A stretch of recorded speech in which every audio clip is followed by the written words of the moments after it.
La Sociedad Española de Pedagogía celebra en este 2020 el 17º Congreso Nacional y 9º Iberoamericano de Pedagogía. En esta ocasión, la anfitriona será la Universidad de Santiago de Compostela, en Galicia. Con este motivo nos acercamos a esta organización científica y profesional, una institución, la SEP, Sociedad Española de Pedagogía.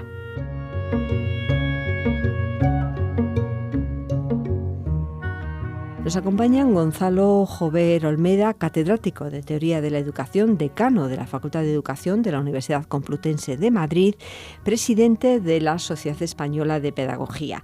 Muy buenos días, profesor. Hola, buenos días.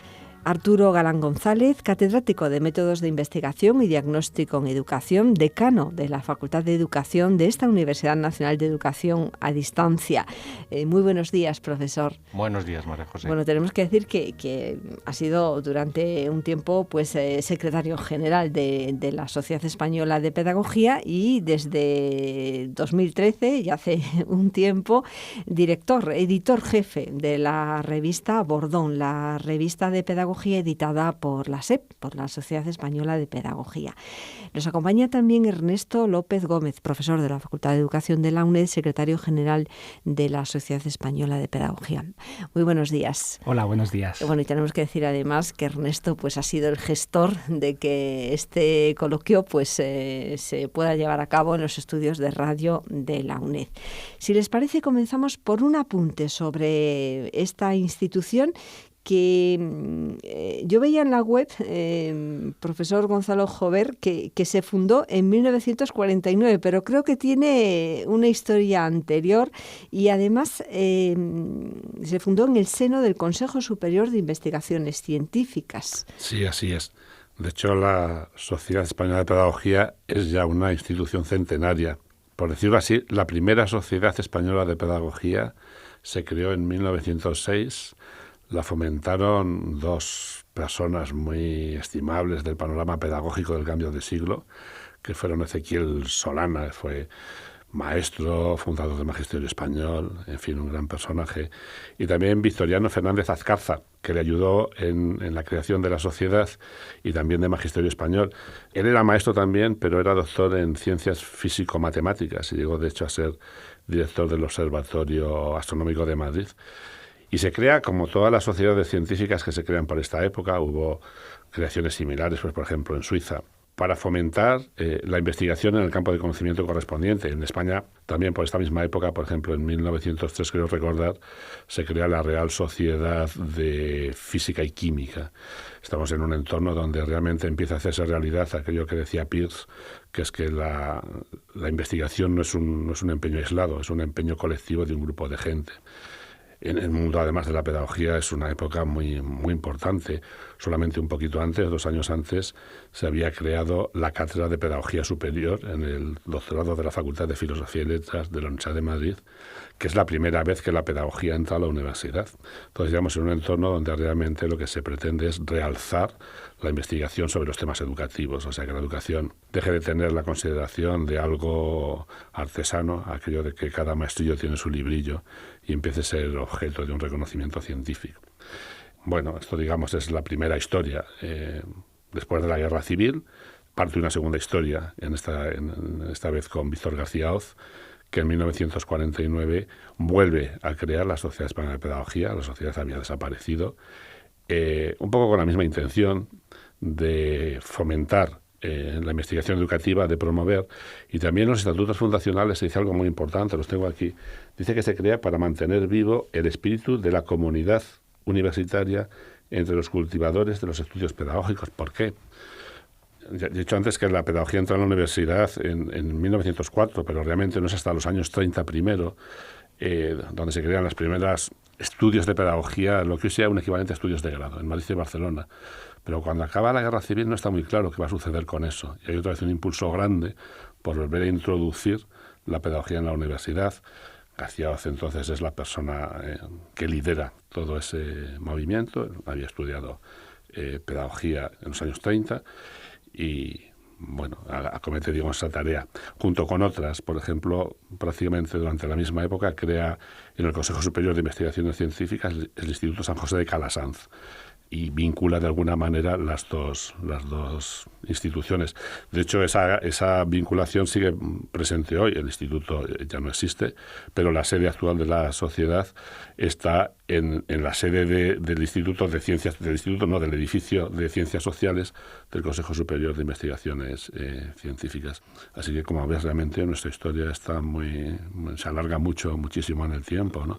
Recuerdo una vez en un congreso de la Asociación Americana de Investigación Educativa, hace poquito, que alardeaban mucho de que en el año 2016 se cumplió el centenario. Yo dije, bueno, hay sociedades que son más antiguas que esta, ¿no? Entre otras, la Sociedad Española de Pedagogía. Muy vinculada también a la creación, a la fundación de otras sociedades en el ámbito iberoamericano, pero también en el ámbito mundial. Sí, y hay una de las actividades, yo creo que fundamentales en ese apoyo, en ese servicio a la investigación pedagógica y a la mejora de la calidad de la educación, que es la revista científica de la SEP, Bordón, Revista de Pedagogía, una de las revistas decanas de educación de España. Y antes presentaba al profesor Arturo Galán, director de esta revista desde 2013.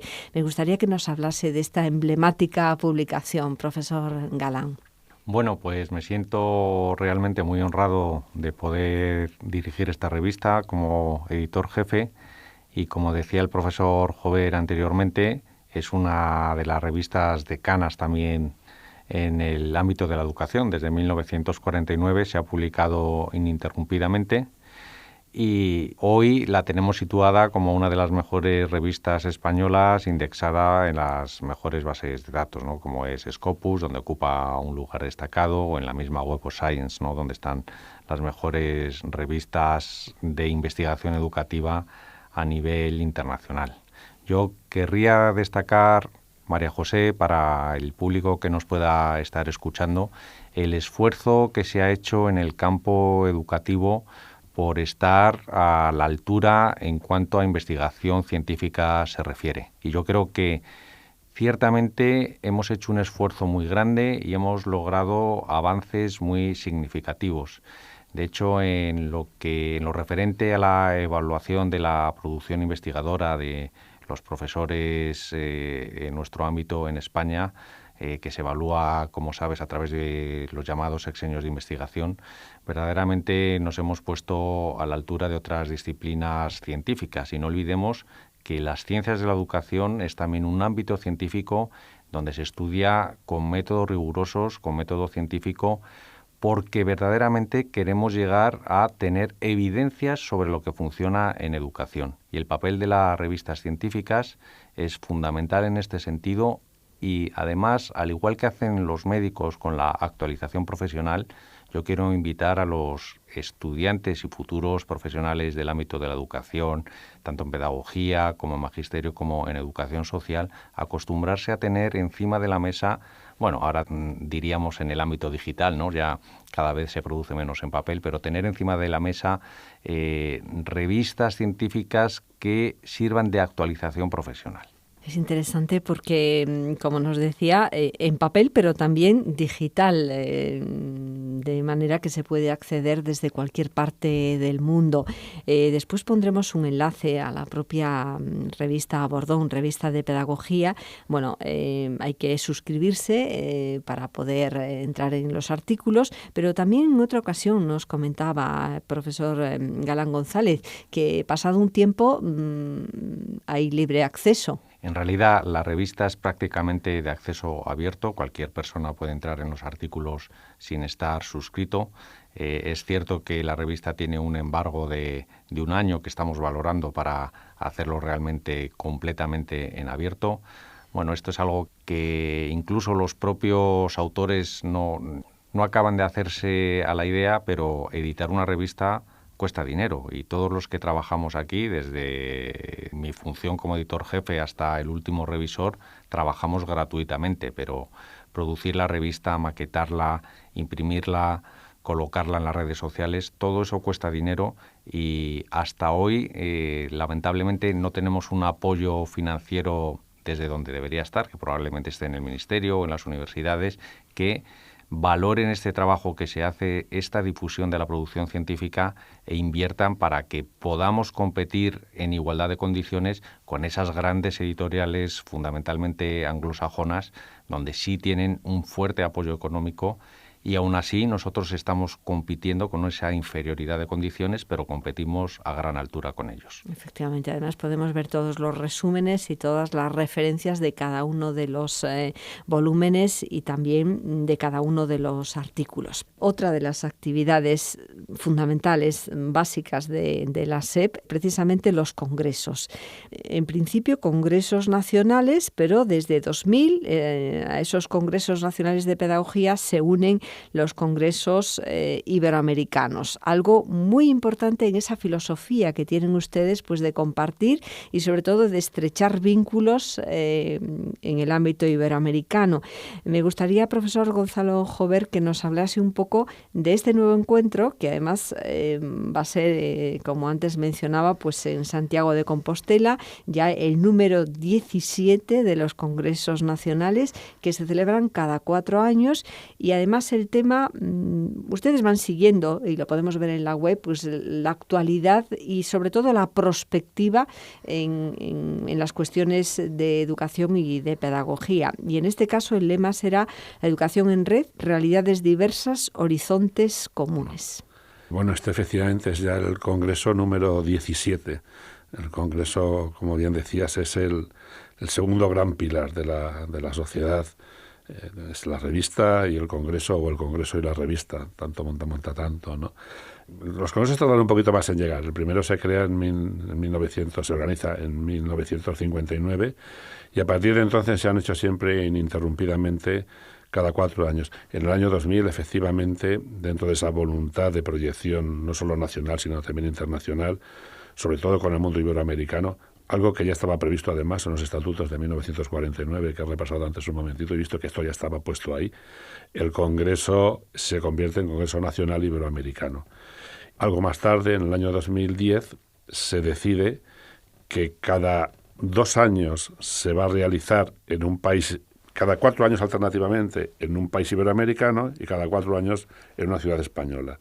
Así, por ejemplo, el del 2010 se hizo en México, el del 2014 se hizo en Chile, el del 2018 se hizo en Buenos Aires y estamos estudiando ya con una universidad de Brasil para la organización de un congreso allí en el año 2022. O sea que serían, digamos, los congresos iberoamericanos cada 2 años. Efectivamente, cada 4 alternativamente con el nacional. El nacional se hace en el 20, el iberoamericano en el 22 y luego habrá otro nacional en el 24. Con lo cual continuamente están actualizando y dando oportunidad de ponerse al día. No paramos. Además, como bien decía el profesor Arturo Galán González, de manera honorífica, algo que por cierto Arturo está también ya previsto en los estatutos del año 49. Se dice que ningún miembro de la Junta Directiva tendrá ninguna remuneración por el trabajo que realiza. Bueno, es un servicio a la ciencia, a fin de cuentas, ¿no? Y bueno, ahí estamos con los congresos. Estamos muy ilusionados con el congreso que vamos a hacer en el mes de julio en la Universidad de Santiago de Compostela. El tema, intenta recoger una realidad actual, o sea, la atención a que vivimos en entornos diversos, pero también que en el fondo tenemos aspiraciones comunes. Y eso es lo que nos va a convocar. A mí me gusta definir los congresos como espacios de encuentro.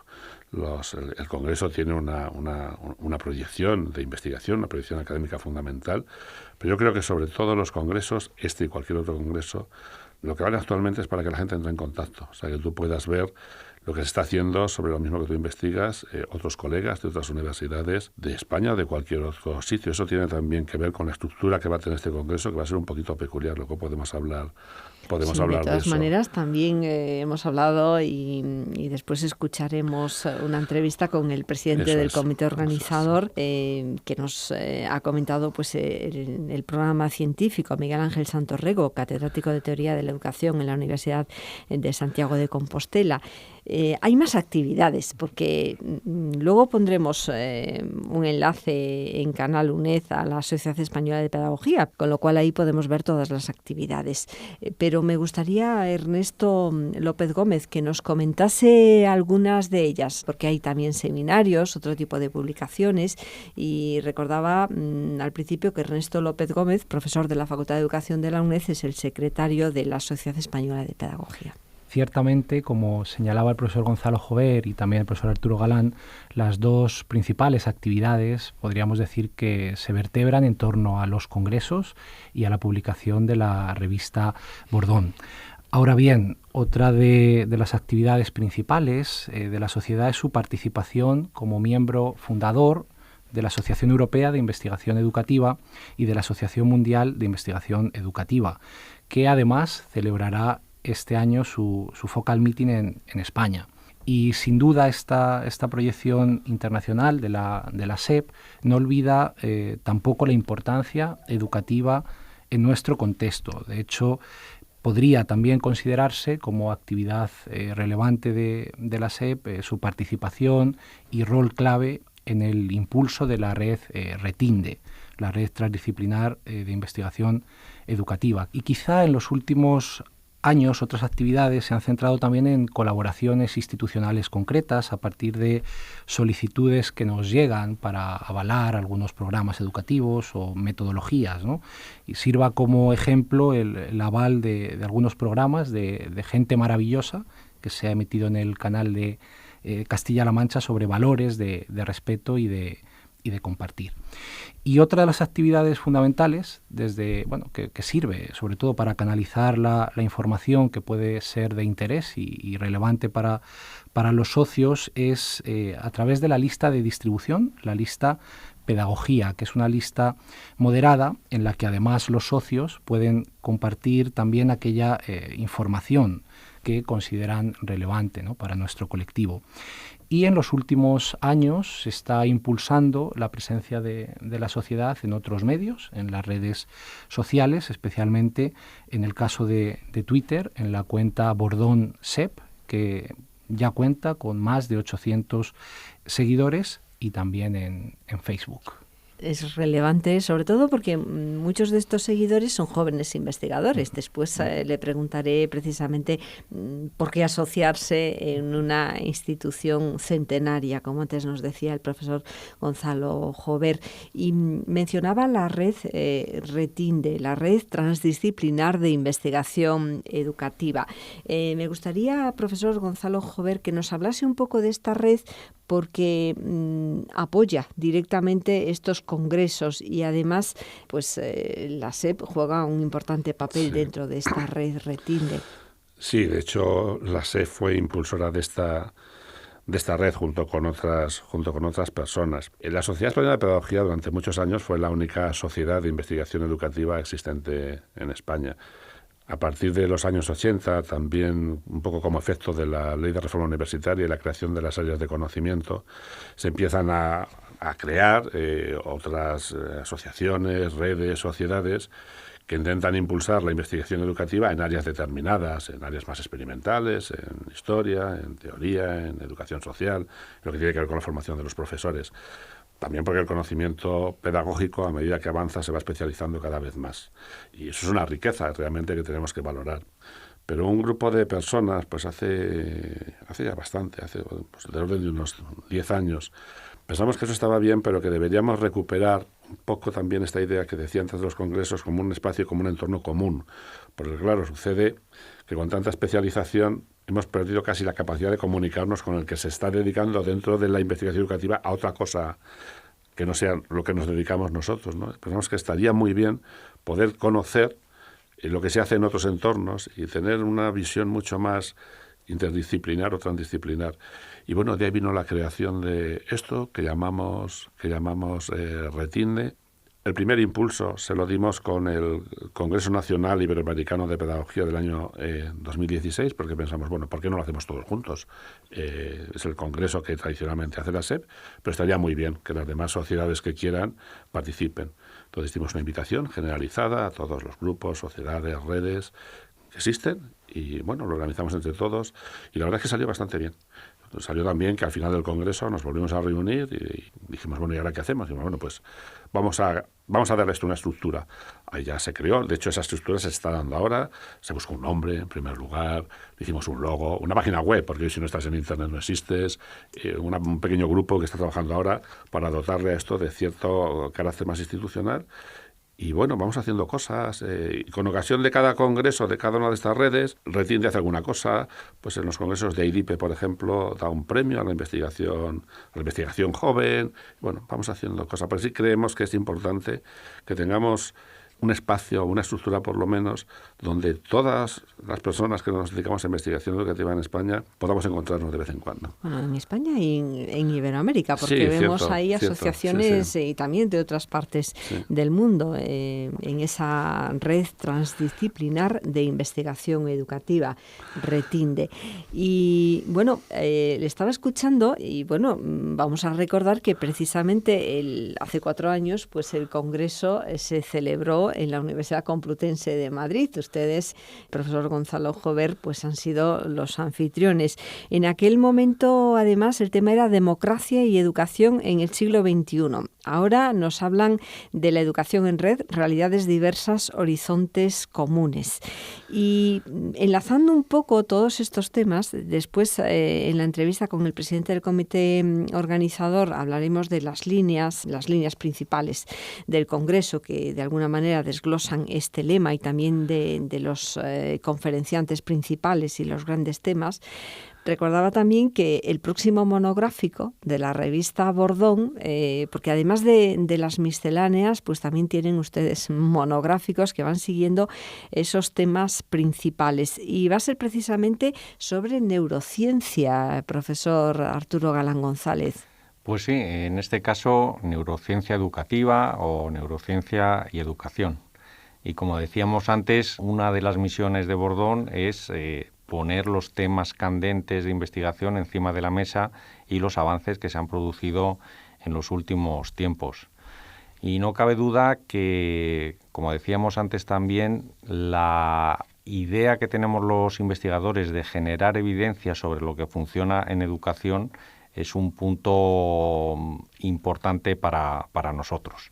Y Bordón, como revista científica, siendo una revista, digamos, interarias, que publica artículos tanto de experimentales o empíricos como de teoría o de historia, lo que pretende es que siempre tengan una metodología científica rigurosa, que también la hay en el campo de la teoría y en el campo de la historia, que permite aspectos básicos en investigación como es la replicabilidad, ¿no? Entonces, la neurociencia es un avance en este sentido, porque para fundamentar los cambios pedagógicos en la enseñanza se está recurriendo ahora a colaboración con otras áreas, como es el área médica, el área de la medicina, mediante técnicas de neuroimagen, el funcionamiento del cerebro en los procesos de aprendizaje y la memoria. En el fondo y a la postre, el estudio de los factores que intervienen o interfieren en los procesos neurobiológicos que sostienen el aprendizaje y el desarrollo cognitivo. Yo creo que es un área de máxima potencialidad. Creo que veremos avances importantes y que esta colaboración interdisciplinar, en este caso entre medicina y educación, donde puede intervenir también la psicología, creo que es fundamental y es el futuro al que nos dirigimos y donde podremos ver, yo creo, los máximos avances en investigación educativa. Le agradezco el apunte porque la idea con esta cuestión era precisamente que nuestros oyentes, y sobre todo estudiantes y jóvenes investigadores, pues pudiesen ver la importancia de una sociedad como esta, la Sociedad Española de Pedagogía, y cómo no descuidan ninguno de los temas pioneros ni esa perspectiva en el mundo de la investigación educativa y de la pedagogía. Aquí tenemos por un lado la red y por otro lado la neurociencia neurociencia, que de alguna manera pues van a confluir en algún momento, y a través de la Sociedad Española de Pedagogía podemos estar informados de estos pilares, de por dónde va a ir la educación y la investigación en los próximos, al menos en los próximos años, que esto va muy deprisa. Y antes el profesor Ernesto López Gómez mencionaba pues esa vinculación que tiene la SEP tanto con la Asociación Europea de Investigación Educativa como con la Asociación Mundial de Investigación Educativa. Asociación Mundial que por primera vez, bueno, conocida por las siglas en inglés WERA, pues va a tener esa reunión, ese meeting coincidiendo con el Congreso Nacional Iberoamericano, Ernesto. Sí, así es. Cada año la Asociación Mundial de Investigación Educativa, la WERA, celebra una reunión focal coincidiendo habitualmente con el congreso que celebran las asociaciones nacionales que son miembro de WERA, diríamos, ¿no? Y en esta ocasión, junto al Congreso Nacional Iberoamericano, se celebrará el Focal Meeting, además por primera vez en España. Esto significa que ambos congresos forman una unidad, de modo que la participación en cualquiera de ellos da derecho a participar en el otro. Desde el comité organizador, que estamos trabajando en el encuentro, se viene realizando un esfuerzo importante de difusión, de dar a conocer este feliz encuentro que se celebrará en Santiago de Compostela, que consideramos muy relevante para la investigación educativa, para traer la discusión internacional a España y poner en contacto a investigadores de distintas disciplinas, ¿no? Y como señala el profesor Gonzalo Jover, de ahí su lema también, ¿no? La educación en red. Si bien el programa de simposios, comunicaciones y póster está todavía por cerrarse, ya están confirmados los ponentes principales, que serán Isaac Frumin y Loyiso Gita, y también 3 workshops, talleres, que se celebrarán el día 30 de junio, previo al inicio del Congreso, con temas como publicación académica exitosa, diseño e implementación de intervenciones educativas y el trabajo con grandes volúmenes de datos que lo promueve la asociación, la IEA, que es la Asociación Internacional para la Evaluación y el Logro Educativo.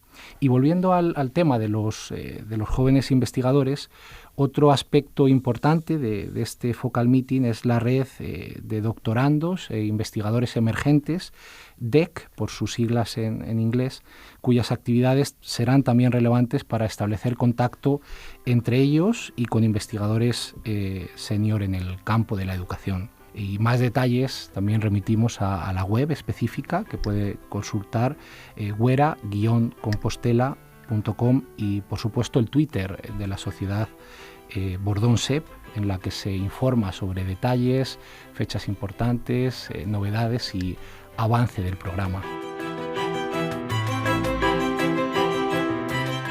Bueno, después de escucharles queda claro por qué asociarse a la SEP. Ernesto López Gómez, secretario de la Sociedad Española de Pedagogía. ¿Por qué un estudiante, un joven investigador, debería asociarse a la SEP?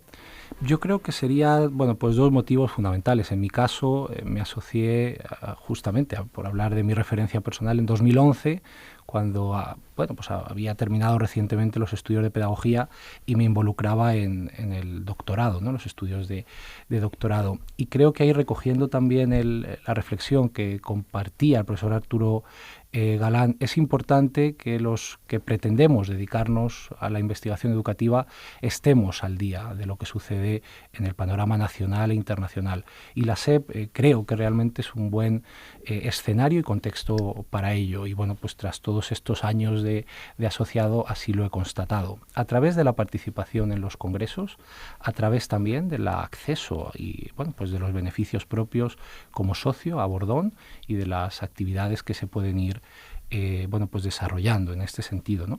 Y quizá es un aspecto que queremos seguir consolidando, como con alguna iniciativa pues más focalizada en precisamente promocionar encuentros y redes entre los investigadores emergentes en el ámbito educativo, análogo a la reflexión o a la necesidad, al interés de esa red Retinde. Quizá, pues yo creo que la SEP tiene que tener un papel destacado en conformar una red quizá nacional primero, de jóvenes investigadores en educación. Sí, profesor Galán González. Sí, quería añadir a lo que ha dicho nuestro querido secretario general, que yo considero muy importante que al hacerse miembro de la Sociedad Española de Pedagogía también alcanzas la membresía en la Asociación Europea de Investigación Educativa y en la Asociación Mundial, lo cual te abre un panorama muy grande. Y no solo eso, sino que siendo miembro consigues grandes descuentos para la asistencia a estos congresos internacionales, que es lo que más se valora, digamos, como mérito curricular para los jóvenes investigadores, incluso para los investigadores senior. Y el acceso a la revista Por supuesto, Bordón. El acceso a la revista Bordón, que sin duda será del gusto de los nuevos socios. Muchísimas gracias por habernos acercado pues esta sociedad centenaria, la Sociedad Española de Pedagogía, y este 17º Congreso Nacional y 9º Iberoamericano de Pedagogía. Como nos decía el profesor Gonzalo Jover, pues un lugar de encuentro, de encuentros en este caso, porque van a ser varios talleres, conferencias plenarias. Después hablaremos más del programa. Gonzalo Jover Olmeda es catedrático de Teoría de la Educación, decano de la Facultad de Educación de la Universidad Complutense de Madrid, presidente de la Sociedad Española de Pedagogía. Arturo Galán González, catedrático de Métodos de Investigación y Diagnóstico en Educación, decano de la Facultad de Educación de la UNED, editor de la revista de Pedagogía Bordón, la revista editada por la Sociedad Española de Pedagogía, y Ernesto López Gómez, profesor de la Facultad de Educación de la UNED, secretario general de la Sociedad Española de Pedagogía. Hasta muy pronto. Muchísimas gracias. Muchas gracias. Muchas gracias.